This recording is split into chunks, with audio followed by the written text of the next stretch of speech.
안녕하세요. 하나님의 사랑을 전하는 사랑해요 하나님입니다. 기도를 해도 마음이 답답하고 말씀을 읽어도 삶의 상황이 바뀌지 않을 때 도대체 하나님은 어디 계신 걸까? 왜 나는 아무리 애써도 이 자리에서 벗어날 수 없는 걸까? 혹시 하나님이 나를 잊으신 건 아닐까? 그런 순간마다 우리는 신앙의 기초로 돌아가야 합니다. 하나님의 말씀, 그 살아있는 숨결을 다시 마음 깊이 되새기는 것.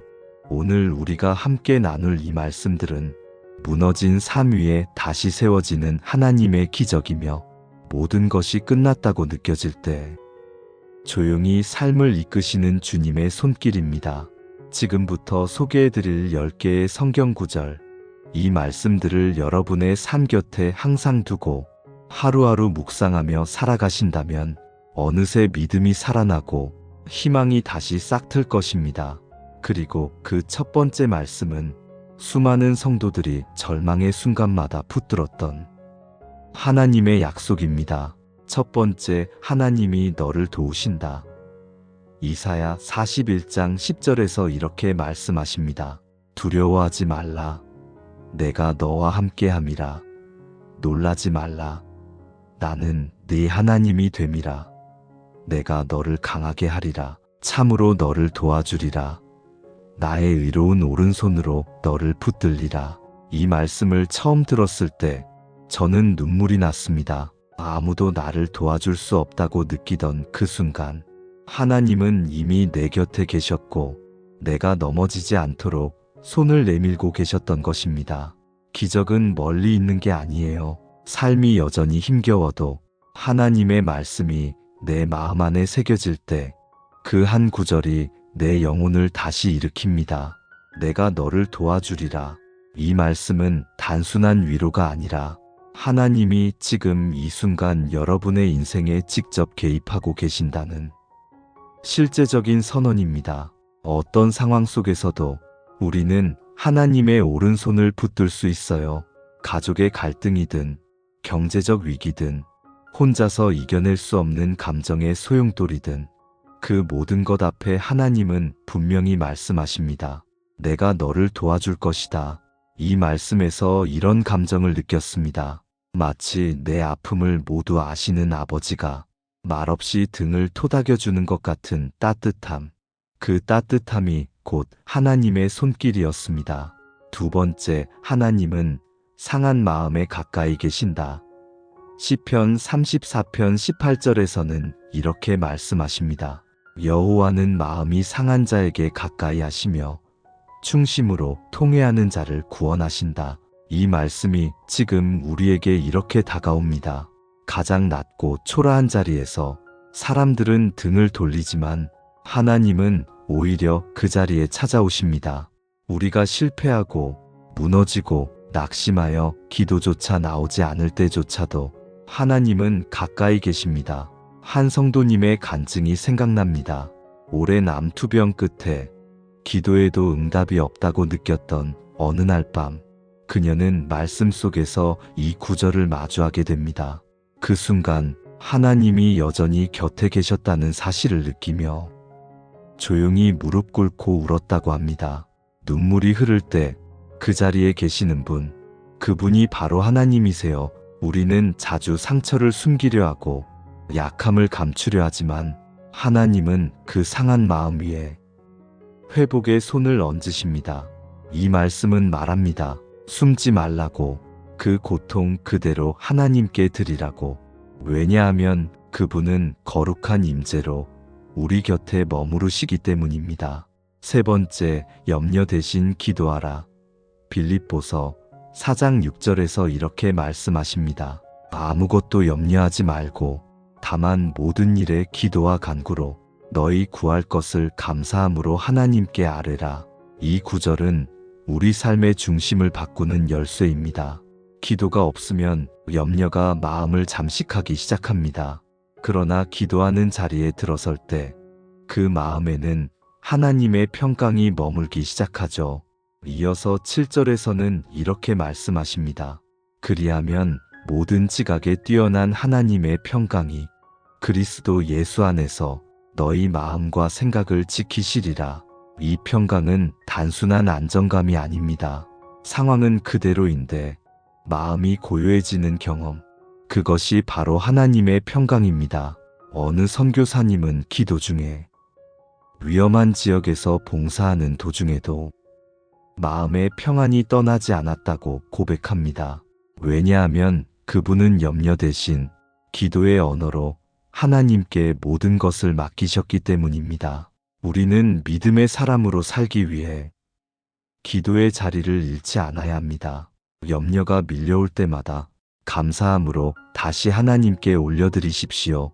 하나님의 평강이 여러분의 마음을 지킬 것입니다. 네 번째, 하나님의 사랑은 결코 끊어지지 않는다.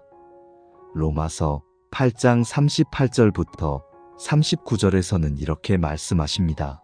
내가 확신하노니 사망이나 생명이나 천사들이나 권세자들이나 현재 일이나 장래 일이나 능력이나 높음이나 깊음이나 다른 아무 피조물이라도 우리를 우리 주 그리스도 예수 안에 있는 하나님의 사랑에서 끊을 수 없으리라. 이 말씀을 묵상할 때마다 마음 한켠에서 조용히 울컥하는 감정이 올라옵니다. 왜냐하면 이 구절은 세상 어떤 것도 우리를 하나님의 사랑에서 떼어낼 수 없다는 절대적인 확신을 담고 있기 때문이에요. 사람은 조건에 따라 사랑하지만 하나님은 존재 자체로 우리를 사랑하세요. 우리가 어떤 상태에 있든 잘하고 있든 실패했든 심지어 하나님을 떠났다고 느껴질 때조차도 그분의 사랑은 여전히 변함없이 흐르고 있어요. 한 목사님의 이야기를 들은 적이 있어요. 삶의 모든 것을 잃고 목회도 내려놓으려던 순간 이 말씀을 읽다가 그는 그 자리에서 엎드려 눈물을 흘리며 고백했어요. 하나님, 여전히 저를 사랑하시는군요. 이 고백은 단순한 감정이 아니라 하나님의 사랑이 단절되지 않는다는 성경적 사실에 근거한 믿음입니다. 하나님은 당신이 누구든지 어디에 있든지 그 사랑을 결코 거두지 않으세요. 그분이 먼저 붙드시는 사랑이기 때문에 우리가 약해질수록 그 사랑은 더 강하게 적용되죠. 그래서 이 말씀은 이렇게 다가옵니다. 나는 하나님을 잠시 잊고 살았지만 하나님은 한 번도 나를 놓지 않으셨습니다. 그 사실이 여러분의 마음속에도 조용히 내려앉기를 바랍니다. 다섯 번째, 하나님은 여전히 나를 위한 계획을 갖고 계신다.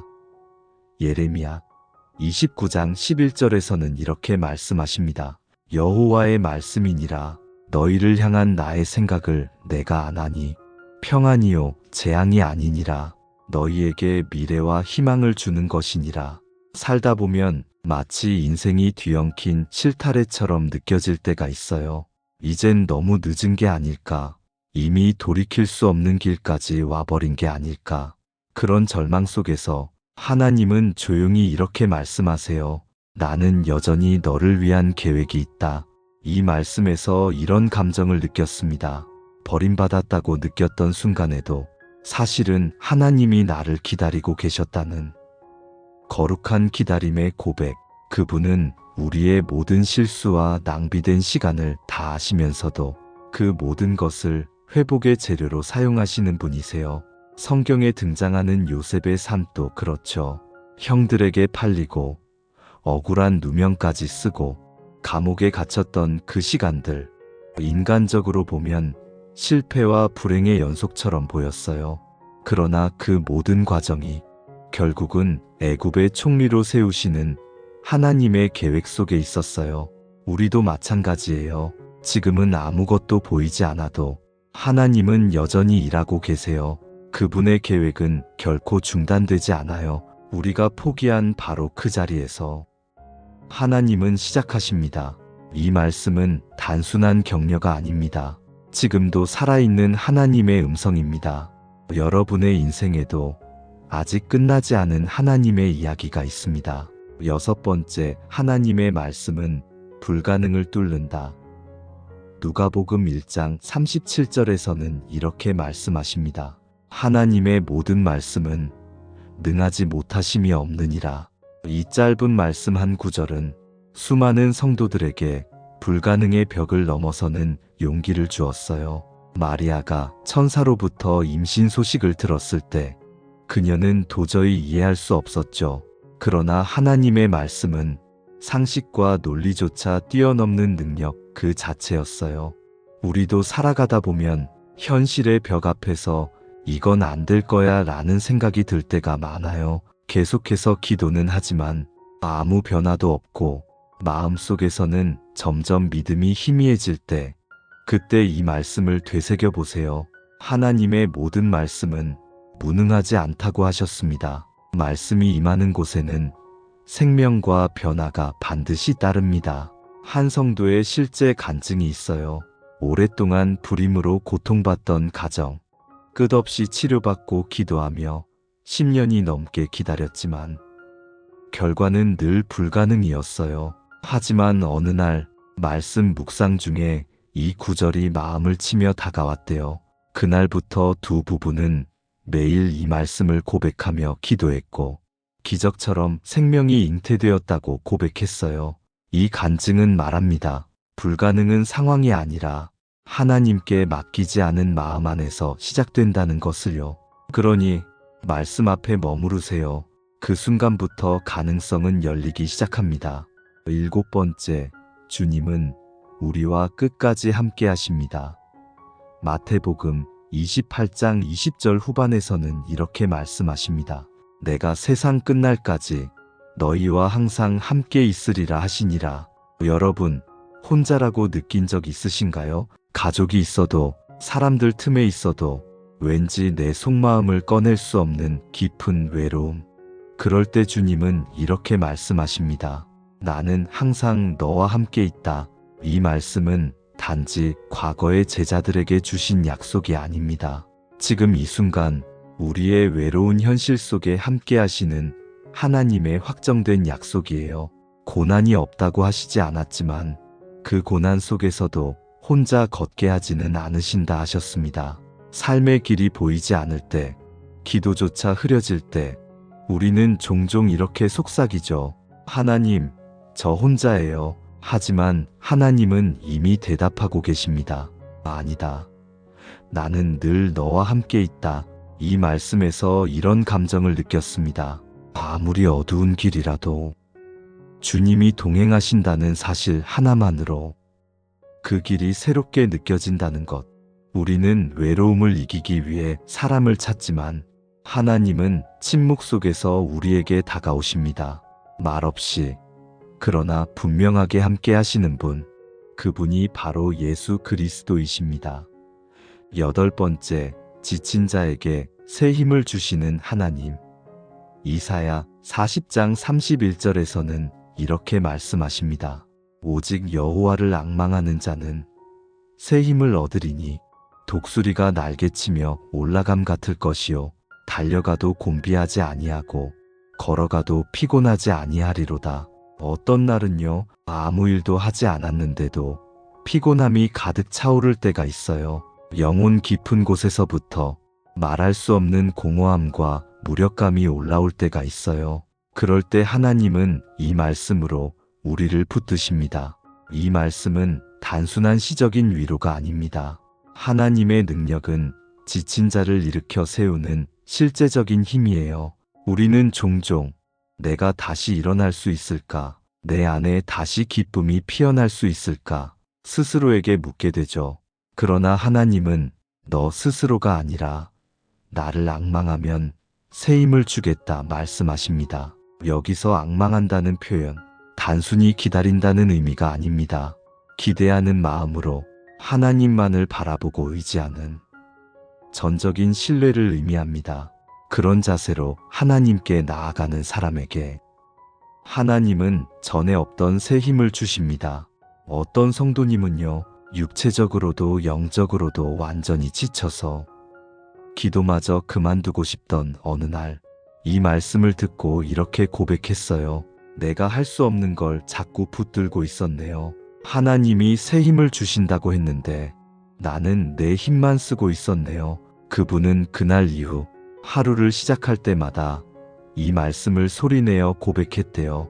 그리고 놀랍게도 어느 날부터인가 몸도 마음도 조금씩 다시 살아나는 것을 느꼈다고 합니다. 이 말씀에서 이런 감정을 느꼈습니다.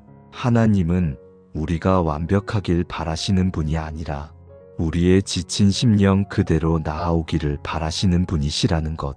그리고 그 자리에서 하나님은 반드시 우리에게 다시 일어설 힘을 주십니다. 9번째, 예수님은 길 그 자체이시다. 요한복음 14장 6절에서는 이렇게 말씀하십니다. 예수께서 이르시되 내가 곧 길이요 진리요 생명이니 나로 말미암지 않고는 아버지께로 올 자가 없느니라. 삶을 살다 보면요, 어느 방향으로도 발걸음이 나아가지 않는 막다른 길에 선 느낌이 들 때가 있어요. 앞도 뒤도 위도 막힌 것 같은 순간 우리 입에서는 이런 말이 흘러나옵니다. 이제 더 이상은 길이 없어. 하지만 주님은 그 막힌 길목에서 이렇게 말씀하십니다. 나는 그 길이 되어주겠다. 예수님은 단순히 우리 인생의 갈림길에서 올바른 방향을 알려주는 분이 아니에요. 그분 자신이 곧 길 그 자체세요. 우리가 아무것도 보이지 않을 때 예수님을 붙드는 순간 우리는 이미 길 위에 서 있는 것입니다. 이 말씀이 지금 우리에게 이렇게 다가옵니다. 삶이 엉켜 있을수록 예수님을 중심에 두어야 한다는 것. 우리가 흔히 정답을 찾으려 할 때 하나님은 예수님을 붙들라고 말씀하세요. 성경 속에도 이런 예가 있죠. 엘리야 선지자가 광야에서 모든 소망을 내려놓고 죽기를 구하던 그때 하나님은 한 줄기 바람 속에서 말씀하셨고 그 고요한 임재가 그를 다시 사명의 자리로 이끄셨죠. 그것은 정답을 준 상황이 아니라 동행하시는 하나님 자체가 길이 되었던 순간이었어요. 한 자매는 이런 간증을 했습니다. 무엇을 해야 할지, 어디로 가야 할지 아무것도 보이지 않았어요. 그런데 하루는 요한복음 14장 6절을 읽다가 길을 찾는 게 아니라 예수님이 나의 길이 되신다는 사실을 처음 알게 되었어요. 그 이후 그 자매는 삶의 목적을 잃지 않기 위해 계획보다 주님을 더 바라보기로 결단했대요. 결국 길은 열렸고 그 길은 예수님의 손을 붙든 그 순간부터 이미 시작되었던 길이었다고 고백했어요. 우리의 인생도 마찬가지예요. 상황이 변하지 않아도 주님과 함께 걷고 있다면 그 길은 하나님의 길입니다. 그분이 동행하신다면 우리는 헤매는 것이 아니라 하나님의 뜻 안에서 움직이고 있는 것입니다. 지금까지 우리가 함께 나눈 말씀들을 하나씩 마음에 담아보세요. 이 말씀이 단순한 종교적 문장이 아니라 삶의 실제가 되는 순간 기적은 이미 시작된 것입니다. 주님, 지금도 나와 함께 하심을 믿습니다. 하나님, 저는 오늘도 삶 앞에서 때때로 무너지고 때때로 혼란스럽습니다. 하지만 주님의 말씀이 내 마음에 임할 때 저는 다시 일어날 수 있습니다. 제가 더는 나아갈 길이 보이지 않을 때에도 주님이 내 앞에 계심을 믿게 하시고 세상 끝날까지 함께 하시겠다는 그 약속을 매일의 숨처럼 품고 살게 해주세요. 주님, 저는 한없이 연약하지만 그 연약함 속에서도 주님은 능히 일하시는 분이심을 믿습니다. 지금도 제 인생을 향한 계획을 품고 계시는 주님, 그 계획이 제 삶 속에서 이루어지길 조용히 소망합니다. 감사합니다. 예수님의 이름으로 기도드립니다. 아멘. 10번째, 하나님의 지혜는 언제나 옳은 때에 응답하신다. 전도서 3장 11절에서는 이렇게 말씀하십니다. 하나님이 모든 것을 때를 따라 아름답게 하셨고 또 사람들에게는 영원을 사모하는 마음을 주셨느니라. 여러분, 가끔은 그런 생각이 들지 않나요? 왜 하나님은 내가 원하는 그때에 바로 응답하지 않으실까? 왜 침묵으로 남겨두시는 걸까? 나는 이렇게 애타게 기도하고 있는데 하나님은 왜 아무 말씀도 없으신 걸까? 그런 순간이 반복되면요, 우리 마음은 조용히 지쳐갑니다. 마치 기도가 허공에 흩어지는 것 같고 하나님이 내 고통을 모르는 것처럼 느껴지죠. 그러나 바로 그때 이 말씀은 다르게 들려옵니다. 하나님은 모든 것을 때를 따라 아름답게 하신다. 이 말씀을 처음 마음에 새겼을 때 제 안에 작은 변화가 일어났어요. 내 시계와 하나님의 시계는 다르다는 것을, 하나님은 모든 것을 알고 계시기 때문에 조금도 서두르지 않으신다는 걸, 그리고 그분의 타이밍은 항상 완벽하다는 진리, 그 진리가 저를 다시 붙잡아 주었어요. 한 자매님이 들려주신 간증이 있어요. 오랜 시간 눈물로 기도했지만 하나님의 응답은 오지 않았고 삶의 고통은 더 깊어졌대요. 그런데 어느 날 기도 중에 이 말씀이 마음에 스며들더랍니다. 때를 따라 아름답게. 그녀는 그 말을 곱씹다가 이렇게 고백했어요. 하나님, 제 계획이 이루어지는 것이 아니라 하나님의 계획이 이루어지길 원해요. 그 고백을 한순간부터 마음에 잔잔한 평안이 찾아오기 시작했고 그 후로 삶의 모든 부분이 조용히 그러나 분명하게 회복되었다고 말했어요. 이 말씀에서 이런 감정을 느꼈습니다. 하나님은 결코 늦지 않으시는 분이라는 사실. 그분은 우리의 시간 속에 갇히지 않으시고 우리가 감당할 수 있는 완벽한 때에 그분의 일을 이루신다는 것. 때로는 지금 당장의 응답보다 더 중요한 것은 기다리는 그 시간 동안 하나님을 더 깊이 알아가는 것이에요. 성경 속에서도 그런 이야기들이 있어요. 다윗이 왕이 되기까지 수많은 고난과 기다림의 시간을 거쳤죠. 그 시간이 없었다면 그는 진짜 왕의 마음을 갖지 못했을지도 몰라요. 하나님은 그 시간을 통해 다윗의 내면을 빚으시고 그를 하나님의 마음에 합한 사람으로 세우셨습니다. 우리 삶도 마찬가지예요. 응답이 늦어지는 것 같아 보여도 그 기다림 속에 하나님은 우리를 더 깊이 만지고 계세요. 그리고 결국엔 모든 것이 아름답게 이어질 거예요. 이제 여러분의 마음 속에도 하나님의 이 10가지 말씀이 하나하나 새겨지셨나요? 이 말씀들은 단순한 글귀가 아니라 삶의 가장 어두운 자리에서 우리에게 길이 되어주고 기적의 문을 여는 하나님의 생명의 언어입니다. 어떤 상황에서도 이 말씀을 옆에 두고 살아가세요. 힘이 빠질 때 이 말씀을 소리내어 읽어보세요. 염려가 밀려올 때 하나님의 뜻을 붙들며 기도해 보세요. 하나님은 오늘도 살아계시고 여전히 말씀하시며 당신의 삶을 위해 일하고 계세요. 눈에 보이지 않을 뿐 그분의 손은 지금도 당신 곁에서 조용히 움직이고 계신 거예요. 하나님의 말씀, 그 10구절을 따라오며 우리는 많은 감정을 지나왔습니다. 두려움에서 평안으로, 외로움에서 동행으로, 지침에서 회복으로, 그리고 끝났다고 느껴진 자리에서 다시 시작하게 하시는 은혜까지. 그렇다면 이 말씀들이 우리의 삶 속에서는 어떻게 작동해야 할까요? 단지 마음에 위로를 주는 말로 끝나야 할까요? 아니면 실제 행동으로 옮겨져야 할까요? 말씀은 듣는 데서 끝나지 않습니다. 말씀은 사는 것입니다. 한 문장을 암송하는 것보다 그 말씀대로 하루를 살아보는 것이 하나님께 더 깊이 다가가는 길입니다. 한 노신사 집사님은 말했습니다. 나는 성경 한 구절로 하루를 삽니다. 그리고 그 하루가 지나면 또 다음 말씀을 붙들고 삽니다. 이 말은 우리에게 너무나 중요한 통찰을 줍니다. 말씀은 하루치의 생명입니다. 그렇기 때문에 우리는 말씀을 머리로만 이해해서는 안 됩니다. 가슴으로 받아들이고 기도로 녹여내고 삶으로 실천해야 해요. 예를 들어 두려워하지 말라. 내가 너와 함께 하리라. 이 말씀을 붙들었다면 그날 하루 우리의 선택과 행동 안에서 그 믿음을 증명해 보는 것입니다. 걱정이 올라올 때마다 하나님, 지금도 함께 계시지요. 이렇게 조용히 속으로 고백해 보세요. 그 고백이 반복될수록 마음속의 불안은 조금씩 물러납니다. 또한 마음이 상한 자에게 가까이 하신다.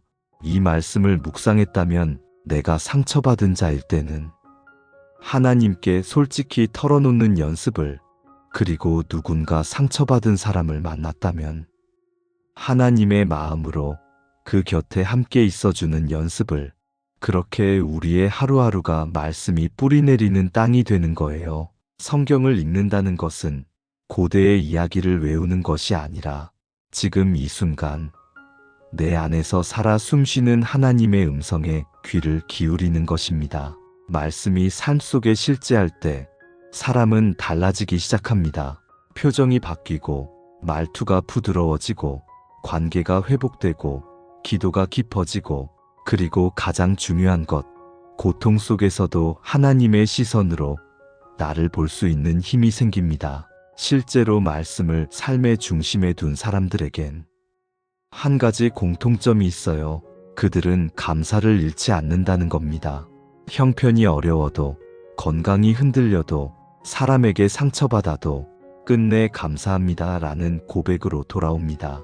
왜냐하면 말씀이 그들에게 상황보다 더 크신 하나님을 매일 새롭게 알려주기 때문이에요. 우리가 하나님의 말씀을 가까이 한다는 것은 단지 성경책을 펼쳐두고 읽는다는 의미가 아니에요. 그분의 음성을 내 삶의 리듬 안에 심는 것입니다.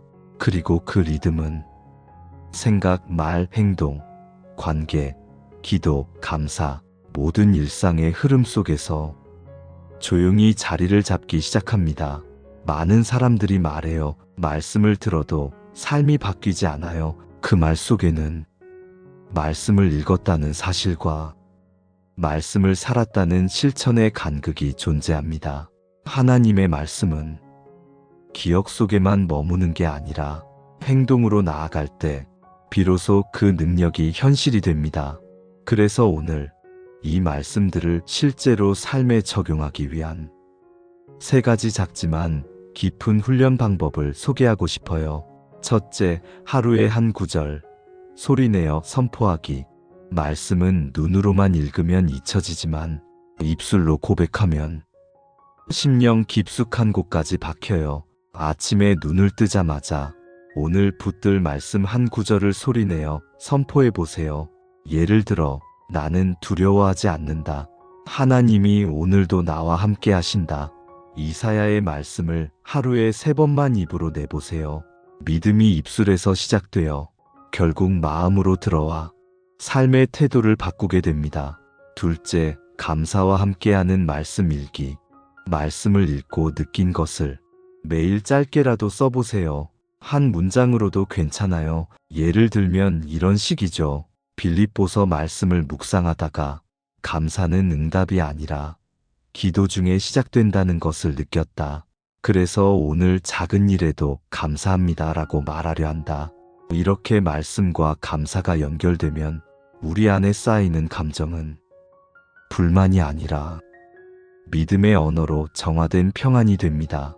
셋째, 삶의 순간마다 말씀을 떠올릴 수 있는 감각 훈련. 이건 좀 특별한 훈련인데요. 어떤 상황이 벌어졌을 때 즉시 어떤 말씀과 연결되는지를 떠올려보는 연습입니다. 예를 들어 누군가에게 상처를 받았을 때 원수를 사랑하라는 예수님의 말씀을 떠올리는 겁니다. 마음이 흔들릴 때는 너의 마음과 생각을 지키리라는 평강의 말씀을 기억하는 거예요. 이 훈련은 처음엔 쉽지 않지만 조금씩 익숙해지면 삶의 모든 선택 앞에서 말씀이 등불처럼 작동하는 것을 체험하게 됩니다. 이제 한 편의 간증을 함께 나눠볼게요. 말씀을 살았던 한 형제의 이야기입니다. 말씀이 내 인생을 다시 쓰기 시작했습니다. 정우라는 40대 초반의 가장이 있었어요. 직장에서 권고사직을 당하고 가정 안에서도 말이 통하지 않아 이혼 위기까지 갔던 어느 날 그는 더 이상 살아갈 힘이 없다고 느꼈다고 해요. 무기력했고 기도도 안 나왔고 무릎 꿇을 자신도 없었어요. 그의 고백입니다. 그러던 중 우연히 들른 교회에서 이사야 41장 10절 말씀을 듣게 되었답니다. 두려워하지 말라. 내가 너와 함께 하리라. 그 말씀은 단순한 구절이 아니라 자신을 향한 하나님의 직접적인 음성처럼 들렸대요. 그날 이후 정우 형제는 하루에 한 구절씩 말씀을 소리내어 암송하며 출근 준비를 시작했고, 밤마다 그 말씀을 일기에 기록하며 하루를 마무리했어요. 그는 말합니다. 삶은 단숨에 변하지 않았습니다. 하지만 말씀은 제 안에서 점점 무너졌던 감정을 회복시키고 관계를 다시 엮고 결국은 제 인생의 흐름을 바꿨습니다. 지금은 작은 중소기업에서 성실하게 일하고 있고 가족과도 조금씩 다시 마음을 나누고 있다고 합니다. 그 모든 과정의 중심엔 하루 한 구절 말씀을 실제로 살아낸 습관이 있었다고 고백했어요. 이 이야기에서 우리는 단순한 감동을 넘어 하나님의 말씀은 실제한다는 확신을 얻게 됩니다. 성경은 단지 종교인의 문서가 아니라 삶을 다시 일으키는 생명의 숨결이에요. 그래서 오늘도 우리는 이렇게 고백할 수 있어야 합니다. 주님, 말씀을 옆에 두고 살겠습니다. 그리고 말씀으로 하루를 엽니다. 주님, 오늘도 제 삶 속에 말씀하소서. 삶은 예측할 수 없는 파도와 같아서 순항하던 길에 갑자기 몰아치는 바람에 우리는 중심을 잃고 흔들릴 때가 있어요. 하지만 그 모든 순간에 하나님의 말씀이 우리를 지탱하는 닻이 된다는 사실을 잊지 않기를 바랍니다. 어떤 날은 눈앞이 흐려져 말씀이 잘 들어오지 않을 수도 있어요. 어떤 날은 그 말씀조차 외면하고 싶은 마음이 들 수도 있어요. 하지만 그럴수록 말씀은 조용히 말합니다. 나는 너를 떠나지 않는다. 너의 마음 깊은 곳까지 알고 있다. 그리고 결국 우리는 알게 돼요. 말씀은 먼데 있는 소리가 아니라 우리 마음 안에서 울리는 생명의 진동이라는 것을요. 지금 이 영상을 함께 보고 계신 여러분, 이 말씀들을 그냥 좋은 말로만 머무르게 하지 마세요. 삶의 진짜 고비에서 꺼내 쓸 수 있는 신앙의 무기로, 위기의 등불로 사용하세요. 그리고 가능하다면 당신만의 말씀 한 구절을 댓글로 남겨주세요. 지금 가장 필요했던 구절, 마음에 박힌 한마디를 공유해주세요. 당신의 고백이 누군가에게 또 다른 살아있는 위로가 될 수 있으니까요. 지금 이 순간 혹시 마음이 무너져 있는 분이 계신가요? 하나님께서 오늘 이 말씀들을 통해 당신의 손을 다시 잡고 계신 겁니다. 두려워하지 말라. 내가 너를 붙들리라. 네가 어디로 가든지 내가 너와 함께 하리라. 이제 그 말씀을 믿고 다시 한 걸음 내디뎌 보세요. 하나님의 약속은 지켜지는 말씀입니다. 그리고 그 말씀은 바로 당신을 위해 기록된 사랑의 언어입니다. 이 영상이 당신의 하루에 작은 빛이 되었다면 좋아요 한번, 댓글 한 줄, 그리고 구독과 알림 설정으로 우리 함께 믿음의 여정을 이어가요. 작은 클릭이 누군가의 영혼에 큰 위로가 되어 돌아옵니다. 오늘도 말씀으로 살아내는 당신을 응원합니다. 주님의 이름으로 축복합니다. 사랑하고 축복합니다. 다음 영상에서 또 만나요. 친구처럼 기다릴게요. 주님 안에서 평안한 하루 보내세요.